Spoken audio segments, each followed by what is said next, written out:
Pangulo ng Pilipino at hindi ng kanyang pamilya.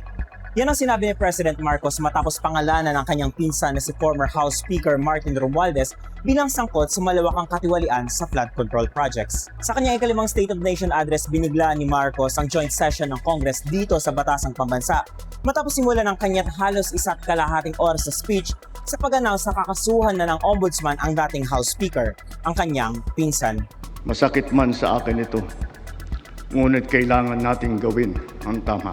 Matatandaan na sa kaparehong SONA niya nakaraang taon unang inilantad ng presidente ang katiwalian sa flood control projects at ngayon sabi niya nagbubunga na ang mga investigasyon tungkol dito. Nangako rin siya na lahat ng pera na makukuha mula sa mga tiwaling opisyal ay babalik sa kaban ng bayan. Ilang beses umani ng palakpak ang Pangulo sa kanyang SONA ngayong taon. Ito ay matapos banggitin ang kanyang mga plano at panawagan gaya ng pagbabawal sa pagpasa ng electric system law sa mga consumers, sa pag-alis ng income tax ng mga small businesses, sa pagbigay ng amnestiya sa late filing ng income at value-added tax, at sa pagbuhay ng energy nuclear production ng bansa.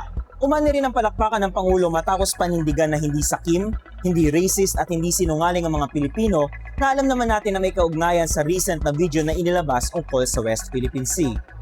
Let me remind our friends and our detractors, Filipinos are a noble, kind, gracious, and great race.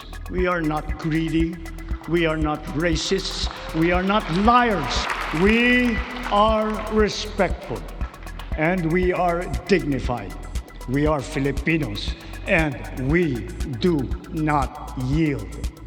Binanggit din ng Presidente ang planong pagtayo ng AI hub sa bansa para sa PAX Silica, ang pagbukas ng operasyon ng MRT-7, ang mithiin na maging EV na ang 50% ng mga sasakyan sa bansa, at ang planong mag-launch sa unang pagkakataon ng test rocket. Pinida naman ni Marcos ang mga nagawa ng gobyerno sa sektor ng transportasyon at agrikultura at ang mga tulong nito sa mga manggagawa at mga OFWs na apektado ng gera sa Middle East. Pinagmalaki niya rin ang free tuition sa mga state universities at ang free hospital bills. Ngayong taon din daw finally sisimula ng eleksyon sa BARM. Sinabi rin ni Marcos na kailangan nating protektahan ng mga kabataang Pilipino mula sa harmful influences gaya ng corrosive influence of fake news, pornography, casual violence at hate culture. Binigyan pugay din ng Pangulo ang mga miyembro ng militar, ng Coast Guard at pati na rin ang mga mangingisda na patuloy na nagbibigay buhay sa espiritu ng Arbitral Award. Ito ay nagpapatunay raw na tayo ang nagmamay-ari ng West Philippine Sea. To make the Philippines the country that Filipinos deserve, there is no nobler cause than this.